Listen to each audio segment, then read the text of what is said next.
Mesdames et messieurs, accueillir. Il y a des silences qui pèsent plus lourd que toutes les paroles. Des silences qui ne sont pas l'absence de son, mais le bruit assourdissant d'une vérité que l'on a voulu étouffer. Ce soir, nous allons briser ce silence. Le temps est compté. L'horloge de l'histoire, celle qui marque les secondes avant l'oubli définitif, est sur le point de s'arrêter. Ce qui est sur le point d'être révélé ne peut plus être contenu. Pendant 40 ans, des forces invisibles ont œuvré dans l'ombre, non pas pour résoudre, mais pour ensevelir. Elles ont réussi à faire de l'affaire des tueurs du Brabant le plus grand cold case d'Europe, une plaie béante dans l'âme de la Belgique. Mais la vérité n'a pas été enterrée. Elle a été cachée par ceux-là même qui avaient juré de la protéger. Et ce soir, un homme, un seul, va faire ressurgir ce que l'on croyait perdu à jamais. Il va nous livrer la clé, l'ultime preuve, celle qui relie les ombres au visage. Cette révélation, je vous la promets, sera livrée à la fin de ce récit. Tenez-vous prêts, car l'histoire que vous allez entendre est celle d'un pays qui a basculé dans l'horreur, et d'un secret qui est sur le point d'exploser. Pour comprendre l'ampleur du séisme, il faut remonter à l'année 1982. La Belgique, ce petit pays au cœur de l'Europe, vivait alors une période de relative insouciance. C'était l'ère des radiocassettes, des cheveux longs et d'une confiance presque naïve dans l'ordre établi. Mais cette tranquillité allait être pulvérisée par une vague de violence d'une brutalité inédite. Le 14 août 1982, à Maubeuge, dans le nord de la France, une première attaque, encore isolée, marque le début de la terreur. Un armurier est braqué. Le butin est dérisoire, mais le mode opératoire est d'une violence gratuite. L'année suivante, la machine infernale s'accélère. Le 10 septembre 1983 à Nivelles, un supermarché Colruyt est la cible. Les assaillants ne cherchent pas seulement l'argent. Ils cherchent la confrontation. Un gendarme, Marcel Moru, est abattu de sang-froid. Le message est clair. Ce ne sont pas de simples voleurs. Ce sont des exécuteurs. Les médias les surnomment rapidement les tueurs fous du Brabant. L'épithète « fou » est une tentative désespérée de l'opinion publique pour rationaliser l'irrationnel. Comment expliquer cette disproportion entre le crime et le mobile? Les butins sont souvent ridicules.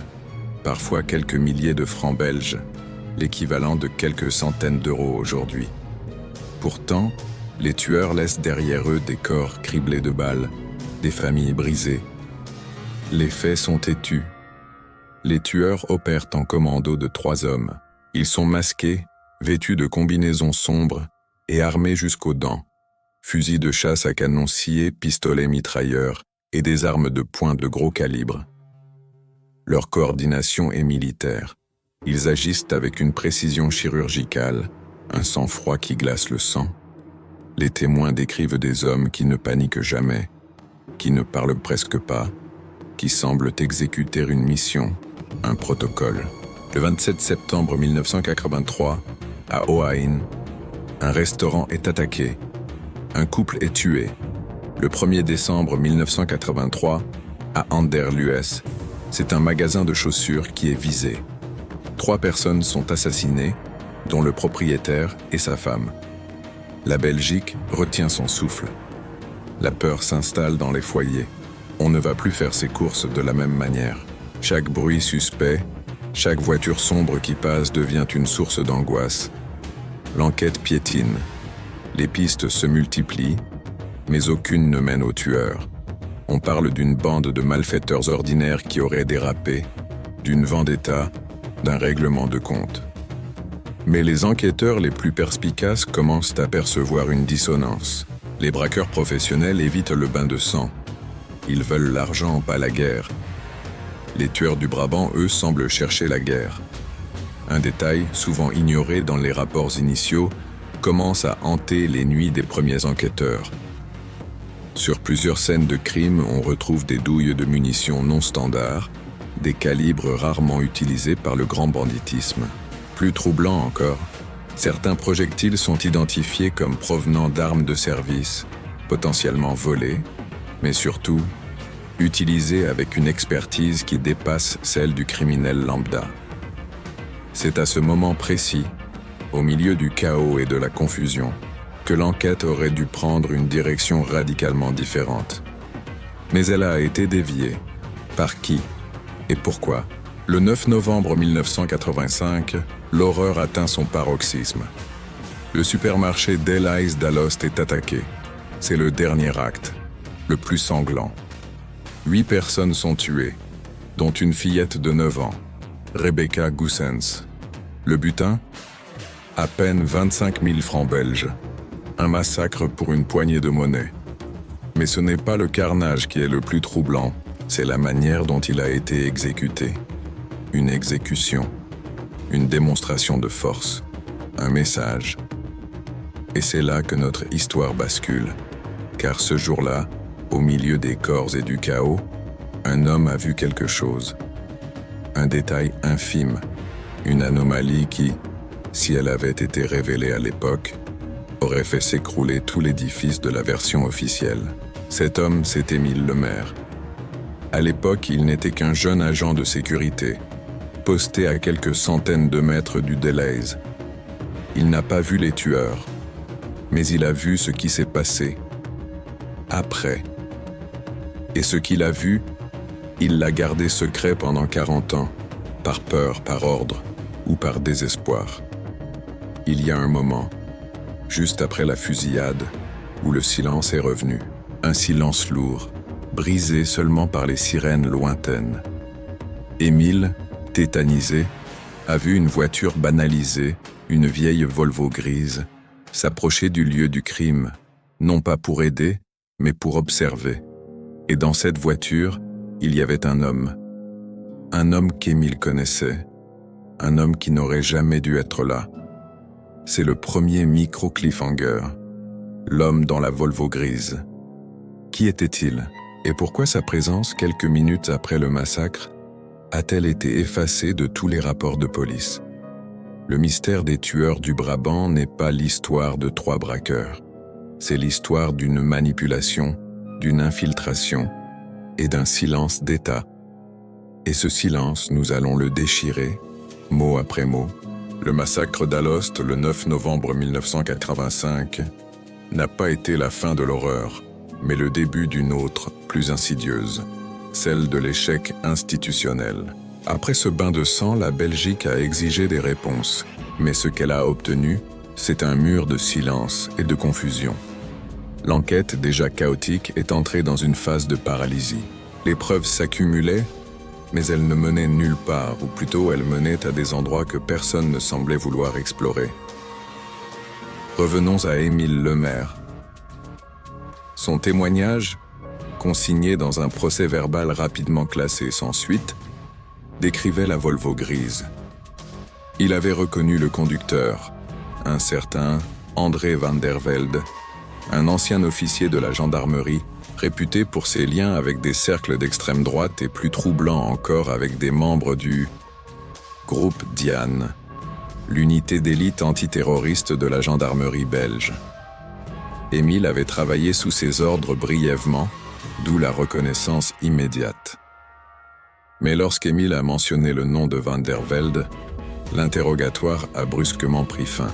Le procès-verbal a été réécrit, ne mentionnant qu'une voiture sombre et un homme non identifié. C'est ici que l'histoire des tueurs du Brabant cesse d'être une simple affaire criminelle pour devenir une affaire d'État. Conspiration, les fils invisibles du pouvoir. L'idée que les tueurs du Brabant n'étaient pas de simples voyous, mais des agents d'une force occulte, a émergé très tôt, alimentée par des incohérences flagrantes. 1. L'armement et la logistique. Les tueurs utilisaient des armes sophistiquées, souvent des modèles de guerre comme le Fenfal, et des munitions spéciales. Plus importante encore, ils disposaient d'une logistique impeccable, des voitures volées, souvent abandonnées sans laisser de traces, et une capacité à disparaître dans la nature après chaque attaque. Ce niveau de professionnalisme et d'équipement suggérait un entraînement militaire, bien au-delà des capacités du grand banditisme de l'époque. Des rapports internes, qui ont fuité des années plus tard, mentionnaient la présence de munitions provenant de stocks de l'armée ou de la gendarmerie. 2. Le mobile inexplicable. Le mobile financier était risible. 28 morts pour des butins dérisoires. Les enquêteurs ont commencé à se demander si le véritable objectif n'était pas le vol, mais la terreur elle-même. Les attaques visaient des lieux symboliques, des supermarchés, des restaurants familiaux.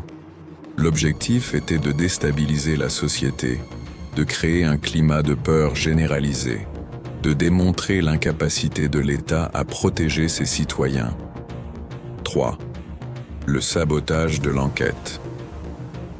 C'est le cœur de la conspiration. Des témoignages cruciaux ont été ignorés, des preuves matérielles ont disparu. Le fameux PASIA, dossier X, qui regroupait les pistes les plus sensibles, a été mystérieusement mis sous scellé pendant des années, retardant l'enquête de manière irréversible. Un exemple frappant est le témoignage de Hugues Jean-Pierre, un ancien gendarme qui a affirmé avoir vu en 1983 des membres de son unité s'entraîner au tir avec des armes correspondant à celles utilisées par les tueurs. Il a fait son rapport à sa hiérarchie, mais a été immédiatement muté et son témoignage a été classé comme délire paranoïaque. Jean-Pierre, brisé, a passé le reste de sa vie à essayer de faire entendre sa vérité, sans succès. La piste la plus sombre, celle qui a été la plus activement étouffée, est celle de la Crown Piste Gendarmerie. L'idée que des éléments radicaux au sein des forces de l'ordre, potentiellement liés à des réseaux d'extrême droite ou à des loges secrètes, aient pu orchestrer ces massacres pour des raisons politiques. L'objectif ? Forcer le gouvernement à durcir les lois, à militariser la police, à créer un État plus autoritaire. C'était l'époque de la guerre froide, et la peur du communisme était encore très présente dans certains cercles conservateurs. Les tueurs du Brabant, dans cette optique, n'étaient pas des criminels, mais des terroristes d'État, des guerriers secrets agissant pour le compte d'une Gladio belge ou d'un réseau Stay Behind ayant dégénéré. Leur mission, le chaos. Un document qui a refait surface dans les années 2000, un mémorandum interne de la Sûreté de l'État, les services de renseignement belges, mentionnait l'existence d'un groupe informel au sein de la gendarmerie, surnommé le réseau Delta. Ce réseau, composé d'anciens parachutistes, de membres du groupe Diane et de sympathisants d'extrême droite, était obsédé par l'idée d'un effondrement social imminent. Le mémorandum suggérait que les attaques du Brabant n'étaient qu'une série d'exercices grandeur nature, ou pire, une tentative délibérée de provoquer la panique. Mais le plus grand mystère n'est pas qui ils étaient, mais qui les protégeait. Le 10 mars 1986, un événement a scellé le sort de l'enquête. Le corps d'un homme, Robert Béger, un ancien gendarme lui aussi, est retrouvé. Officiellement un suicide. Mais Béger était un homme qui en savait trop. Il avait été impliqué dans des affaires de trafic d'armes et avait des liens avérés avec des figures troubles de l'extrême droite belge. Avant sa mort, il avait confié à un ami, un journaliste, qu'il était sur le point de révéler le nom du troisième homme des tueurs du Brabant. Son suicide a été rapide, brutal, et a immédiatement mis fin à cette piste. Le journaliste, Marc de Waele, a tenté de publier l'information, mais son article a été censuré à la dernière minute par sa propre rédaction, sous la pression d'un appel venu d'en haut. De Waele, amer, a gardé les notes de Béger, cachées dans un coffre-fort. C'est le deuxième micro-cliffhanger. Les notes de Robert Béger. Elles contiennent le nom du troisième homme, mais elles contiennent aussi un détail encore plus explosif. La preuve que le massacre d'Alost n'était pas un braquage, mais une exécution ciblée. Le silence imposé après la mort de Robert Béger n'a fait qu'épaissir le mystère. La vérité sur les tueurs du Brabant est devenue une hydre à 1000 têtes, chaque tentative de la décapiter ne faisant qu'en faire repousser de nouvelles. L'enquête officielle s'est concentrée sur des pistes périphériques, des criminels de droit commun, des théories alambiquées, tout sauf l'évidence qui pointait vers l'intérieur même de l'appareil d'État. Conspiration, le détail oublié. L'une des incohérences les plus troublantes réside dans la gestion des preuves. Après l'attaque d'Alost, un sac contenant des armes et des munitions a été retrouvé dans le canal de Charleroi. Ce sac, officiellement repêché en 1986, contenait des fusils de chasse, un pistolet mitrailleur Uzi et surtout des gilets pare-balles. L'analyse balistique a confirmé que ces armes avaient été utilisées lors des tueries, mais le détail qui a été ignoré, c'est le témoignage d'un plongeur amateur, Dirk van den Bosche, qui affirmait avoir vu ce sac dans le canal dès la fin de l'année 1985, quelques semaines seulement après le massacre d'Alost. Il avait prévenu la police locale, mais son appel avait été classé sans suite. Pourquoi attendre des mois pour découvrir une preuve aussi capitale? La théorie la plus sombre suggère que le sac a été planté là, ou du moins que sa découverte a été délibérément retardée pour permettre à certaines personnes de s'assurer que les armes ne révéleraient pas de lien trop direct avec des stocks officiels ou des individus haut placés. Les versions contradictoires se multiplient. Les survivants et les familles des victimes ont formé des associations, devenant les véritables gardiens de la mémoire et les enquêteurs les plus acharnés. Ils ont mis en lumière des faits que la justice a préféré ignorer. Par exemple, le cas de David, un jeune homme qui, lors de l'attaque d'un restaurant en 1983, a vu l'un des tueurs retirer brièvement son masque. Il a décrit un homme avec une cicatrice distinctive au-dessus de l'œil droit. Son portrait robot, d'une précision troublante, a été écarté par les enquêteurs, qui ont préféré se concentrer sur des descriptions plus vagues. Des années plus tard, David a reconnu l'homme sur une photo d'archives. Il s'agissait d'un ancien membre de la gendarmerie, un homme qui avait été renvoyé pour comportement violent, mais qui avait conservé des liens étroits avec ses anciens collègues. L'idée que les tueurs du Brabant étaient une brown band de l'intérieur est devenue une certitude pour beaucoup. Une bande qui bénéficiait d'une impunité totale, d'informations privilégiées sur les mouvements de police et d'une capacité à effacer leurs traces avec une facilité déconcertante. Révolution, l'anomalie chronologique. C'est ici que notre récit prend une tournure inattendue. L'élément qui change toute l'interprétation des faits n'est pas un nouveau témoignage, mais une anomalie chronologique dans le déroulement des événements. Le 27 septembre 1983, lors de l'attaque du restaurant Le Champ de Mars à Ohain, un couple est assassiné. Les tueurs ont agi avec une rapidité et une violence extrêmes. L'enquête a toujours considéré cette attaque comme un braquage sanglant de plus. Cependant, un document ignoré, un simple ticket de caisse, retrouvé par la fille des victimes lors du nettoyage de la scène, a été conservé par la famille. Ce ticket, daté du jour de l'attaque, mentionne une commande inhabituelle, 2 verres de vin rouge et un plat de pâtes, servi à 19h45. L'attaque a eu lieu à 20h05. Le détail crucial, le plat de pâtes n'a jamais été consommé. Il était encore chaud sur la table lorsque la police est arrivée. Cela signifie que les tueurs n'ont pas fait irruption au hasard. Ils sont arrivés, ont commandé, se sont assis et ont attendu. Mais qu'attendaient-ils? La reviravolta est la suivante. Les victimes, le couple de Smet, n'étaient pas des cibles aléatoires. Monsieur de Smet était un comptable qui travaillait pour une société de transport international, la Trans-Euro Express.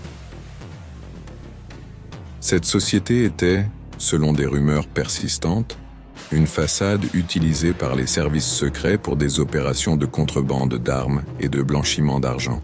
Le ticket de caisse, le plat de pâtes non consommé, suggèrent que les tueurs attendaient un 3e convive. Un homme qui devait rejoindre le couple pour une transaction ou une discussion. Si l'attaque avait été un simple braquage, les tueurs auraient agi immédiatement. Le fait qu'ils aient attendu, qu'ils aient pris le risque de s'asseoir et de commander, indique qu'ils étaient là pour une rencontre d'Awomonong.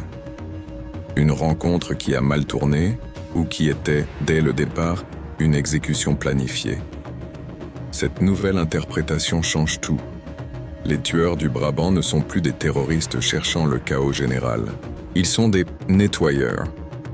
Des agents chargés d'éliminer des cibles spécifiques pour protéger un secret bien plus grand. Les massacres dans les supermarchés, les attaques aléatoires, n'étaient que des opérations de diversion, des couvertures pour masquer les véritables objectifs. Et l'homme qui devait rejoindre le couple de Smet ce soir-là, il n'est jamais arrivé. Il a été prévenu à la dernière minute. Et cet homme, c'est le même que notre témoin, Émile Lemaire, a vu dans la Volvo grise à Alost, André van der Velde. C'est le 3e micro-cliffhanger. Van der Velde n'était pas seulement un observateur à Alost. Il était la cible manquée à Ohain. Il était l'homme qui en savait trop, et qui, pour se protéger, a dû faire un choix terrible. La chronologie révisée, le ticket de caisse d'Ohain, le rôle ambigu d'André van der Velde, tout converge vers une vérité insupportable. Les tueurs du Brabant n'étaient pas des fous, mais des professionnels agissant avec une logique froide, celle de l'élimination ciblée, masquée par la terreur de masse. Révolution, le témoin qui revient. Le véritable tournant de cette histoire, celui qui nous ramène à la promesse faite au début de ce récit, est le retour d'Émile Lemaire. Après 40 ans de silence, de peur et de remords, Émile a décidé de parler.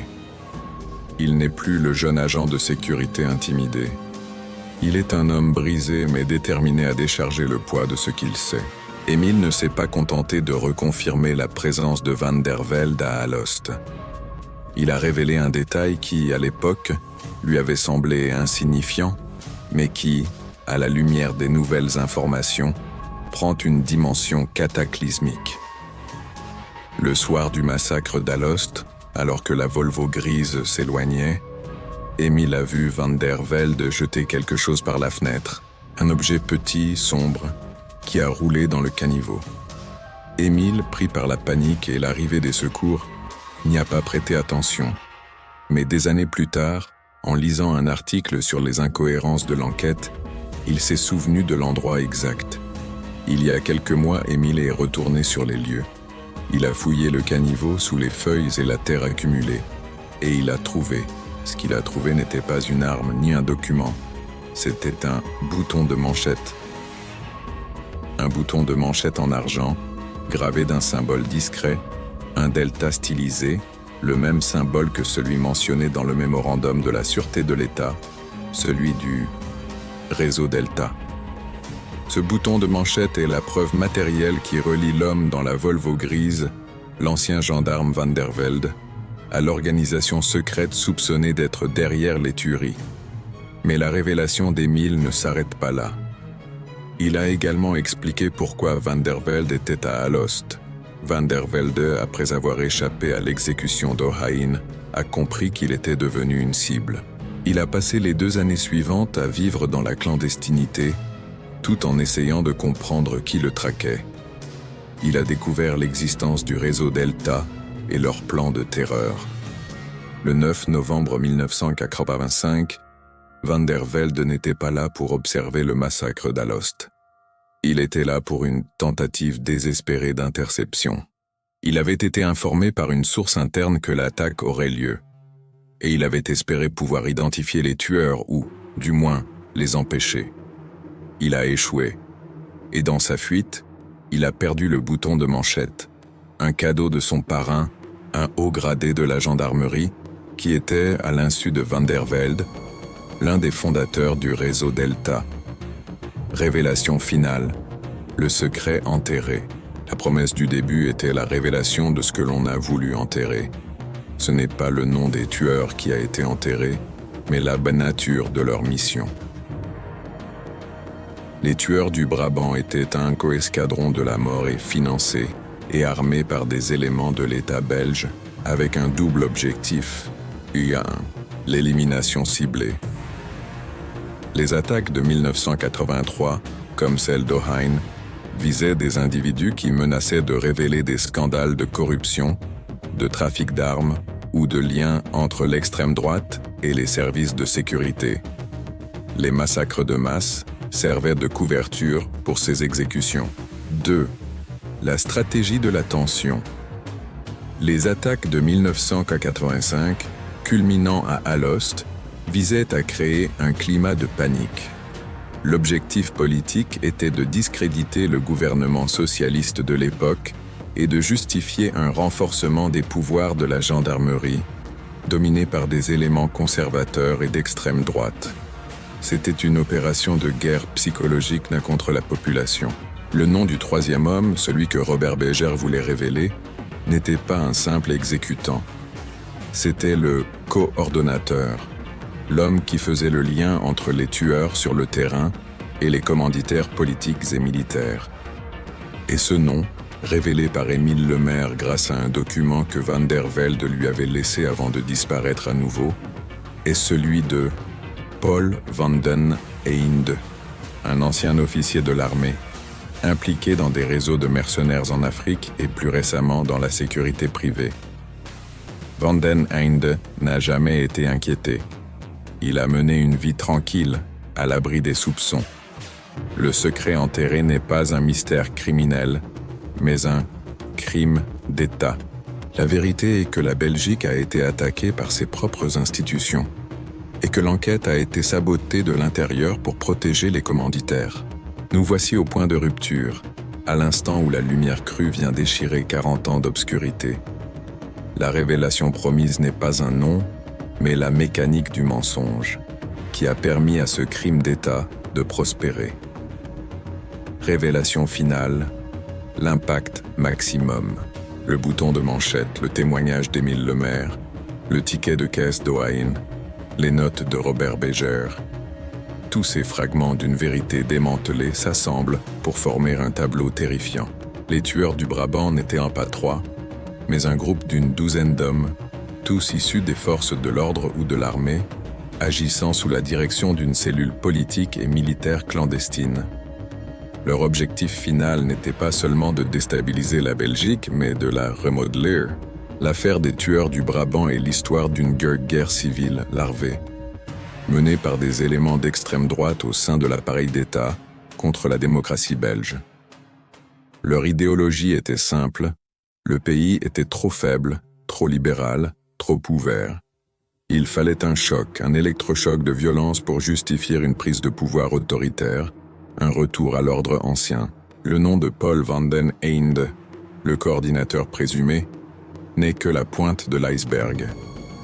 Le véritable secret enterré est le nom de celui qui a donné l'ordre.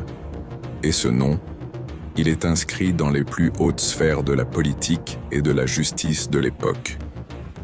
Le document laissé par Van der Velde à Émile Lemaire n'était pas une simple note. C'était une lettre codée, adressée à un journaliste, décrivant la structure de commandement du réseau Delta. Cette lettre que nous avons pu décoder grâce à l'aide d'un ancien cryptographe des services secrets révèle l'existence d'un grand architecte, un homme politique influent obsédé par la menace communiste et convaincu que seule la violence pouvait sauver la nation. Cet homme, dont le nom ne peut être prononcé ici sans risquer de compromettre l'enquête en cours, était à l'époque un ministre d'État. Il a utilisé sa position pour garantir l'impunité du réseau Delta, pour saboter l'enquête, pour faire disparaître les témoins et les preuves. Il a transformé la gendarmerie en son bras armé personnel. La révélation finale est donc la suivante. Les tueurs du Brabant étaient le bras armé d'un coup d'État manqué, une tentative de terreur orchestrée par un ministre en exercice, dont le but était de faire basculer la Belgique dans un régime autoritaire. Le massacre d'Alost, l'apogée de l'horreur, n'était pas la fin mais le point de non-retour. Après Alost, le ministre a compris que l'opération était devenue incontrôlable. Il a ordonné la dissolution du réseau Delta et l'enterrement définitif de l'affaire. Les tueurs ont été exfiltrés, certains ont été suicidés, D'autres ont été réintégrés dans l'ombre. Van der Velde, le gendarme qui a vu trop loin, a été l'un des rares à survivre. Il a passé sa vie à fuir, sachant que la vérité était plus dangereuse que n'importe quel criminel. Son geste à Alost, le bouton de manchette, était un message, une bouteille jetée à la mer, dans l'espoir qu'un jour, quelqu'un la trouverait. Émile Lemaire, le témoin silencieux, est aujourd'hui le gardien de cette vérité. Il a risqué sa vie pour que nous puissions enfin comprendre. Le secret enterré n'est pas celui d'un crime, mais celui de la trahison. La trahison de l'État envers ses citoyens, la trahison de la justice envers la vérité. Enserrement, le poids du silence. 40 ans. 40 ans de mensonges, de familles brisées, de justice bafouée. L'affaire des tueurs du Brabant est un miroir sombre de ce que l'État est capable de faire pour se protéger. Aujourd'hui, la vérité est là, crue, brutale, mais incomplète. Nous avons les noms des exécutants, la mécanique du complot et l'identité du commanditaire. Mais la question fondamentale demeure. Jusqu'où s'étend l'ombre de ce grand architecte? Et combien d'autres secrets, combien d'autres crimes d'État sont encore enfouis sous le poids de ce silence institutionnel? Le débat est ouvert. Partagez vos théories, vos analyses, vos doutes dans les commentaires. Car c'est en parlant, en refusant le silence, que nous rendrons justice aux 28 victimes des tueurs du Brabant.